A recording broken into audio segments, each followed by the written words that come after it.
नमस्कार भाई। पिछले दिनों जो है ना सुप्रीम कोर्ट से ऑर्डर आ गया था अभी पीटीआई को जो है ना एनएफसी पीटीआई यानी कि शॉर्ट भाषा में देखकर तो 40वां ग्रेड पे दिया जाना चाहिए और 76 से ही बनता है क्योंकि केस काफ़ी पुराना है। सिंगल बेंच में जीते, डबल में जीते, फिर सरकार सुप्रीम कोर्ट में चली गई, वहाँ पर भी केस जो है ना इनके हक में गया, लेकिन फिर क्या हुआ, फिर भी नहीं दिया गया। उसके बाद इसमें कंटेंट पिटीशन डाली गई और काफ़ी डाल ली।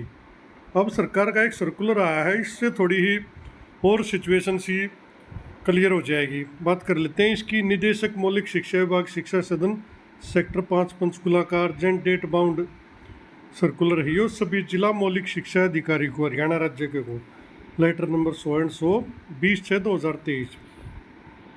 अब इसके विषय ने थोड़ा सा भ्रमित कर रखा है। वैसे तो जैसे इन्होंने लिखा ऐसे हो जाए तो बढ़िया है। विषय है पीटीआई को पीटीआई एनएफसी के समान वेतनमान देने बारे। यानी जो पीटीआई है, जो केस था पुराना 76 का, एनएफसी जो नेशनल फिटनेस कोर्प दिल्ली से हरियाणा में ऑब्जर्व किए थे कुछ, उनका वेतनमान का मामला था यो। तो उसके बाद जो हरियाणा के अंदर केस किया, इसमें पार्टी बने, लेकिन फिर सरकार एक चतुराई से और करके सिर्फ पटिशनर को दे रहे थे। अब उपरोक्त विषय के संदर्भ में विषयांकित मामले में आपको लिखा जाता है कि पीटीआई को पीटीआई एनएफसी के समान वेतनमान देने बारे मिसल वित्त विभाग के अनुमोदन हेतु भेजी गई थी। अगर पीटीआई को जो है ना एनएफसी के समान वेतनमान देने के लिए जो मिसल है वो वित्त विभाग को, फाइनेंस डिपार्टमेंट को भेजी गई थी। उनके द्वारा यानी एफडी ने 21 बिंदुओं बारे में सूचना मांगी गई है। ये मांगी एफडी ने, क्या मांगी है, जिसमें पिटिशनर व नॉन पिटिशनर के बारे में सूचना मांगी गई है। अभी कितने पिटिशनर हैं, कितने नॉन पिटिशनर हैं, यह अंकित किया जाता है कि उपरोक्त मामले से संबंधित 23 अवमानना याचिकाएं प्राप्त हुई हैं, जिसमें 2036 वादी हैं। अब इसमें महकमा कहता है कि यह अंकित किया जाता है कि इस मामले से संबंधित 23 जो कंटेंट पिटीशन है, वो 23 पिटीशन जो ना लग ली, जिनमें 2036 पिटिशनर हैं, वादी हैं, यानी इनको तो दिया जाना ही जाना है क्योंकि ये तो सरकार की नॉलेज में आ गई। अब अतः आपको निर्देश दिए जाते हैं कि आपके ज़िले में जिन पीटीआई द्वारा अवमानना याचिका दायर की गई है उनको छोड़कर, यानी जिन्होंने रिव्यू पिटीशन या कंटेंट पिटीशन डाल दी, उनका तो नाम उनके पास ऑलरेडी आ गया, तो इन्होंने क्या कहा, उनको छोड़कर और कितने पीटीआई आपके ज़िले में कार्यरत है, इस बारे सूचना कल दिनांक 21/6/2023 को 3 बजे तक भेजे। मामले में सुनवाई की तिथि 7/7/2023 निश्चित है। तो अब इससे क्या आइडिया लगा रहे हैं, सब सत्य कैया ने भेज लिया मेरे पास भी, हालांकि मैं भी अभी तक पूरी तरह से कंफर्म नहीं हूँ, लेकिन इन्होंने लिख दिया जिन पीटीआई को मान्यता से दायरी की गई है उनको छोड़कर और कितने पीटीआई हैं, और कितने का मतलब था अब तक जितने ज्वाइंट है सब आगे भाई। लेकिन इसका मतलब मेरे विचार से, देखो बहस का तो कोई विषय नहीं है, सबका अलग अलग सोचने का ढंग है।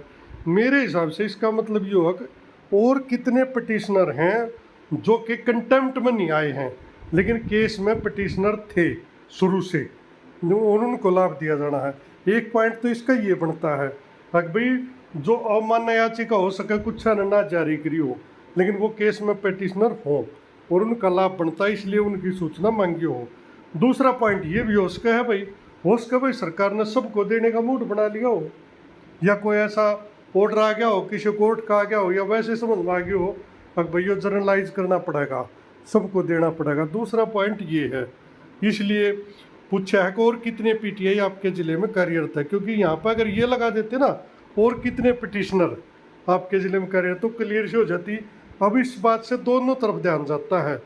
पहले भी मैंने बता दी है भाई, हो सका है जो पिटिशनर हो सिर्फ उनके लिए सूचना मांगी हो जो कंटेम्प्ट में ना गए हो, क्लियर बात यह है, या हो सका है भाई सबको भी देते हो इसलिए सूचना मांगी हो।